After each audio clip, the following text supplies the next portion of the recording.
यावर्षी पंचायत जय महाराष्ट्र. तब्बल 4 वर्षानंतर पुणे महानगरपालिकेमध्ये नगरसेवक गेले, महापौर उपमहापौर यांची निवड झाली आणि पहिल्याच झटक्यामध्ये जनहिताच्या निर्णयांची अंमलबजावणी सुरू झाली. म्हणजे महापौर आणि उपमहापौर, विरोधी पक्षनेता आणि विविध समित्यांवरचे पदाधिकारी यांना जनतेचे प्रश्न सोडवण्यासाठी गती मिळावी यासाठी नवीन गाड्या खरेदी केल्या जाणार आहेत. जवळपास नवीन 28 कार खरेदी केले जाणार आहेत, ज्याचं बजेट सुमारे 5 कोटी रुपये.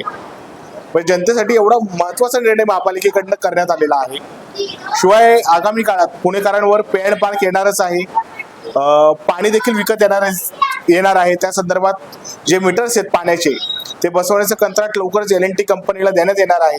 एवढे महत्वाचे निर्णय पुणे महापालिकेने पहिल्याच दिवशी घेतलेले आहेत, त्याबद्दल पुणे महानगरपालिकेचं अभिनंदन. आणि भारतीय जनता पक्षाकडे पाचवी बहुमत आहे, त्यामुळे या निर्णयाची अंमलबजावणी 100% होणारच आहे. जय महाराष्ट्र.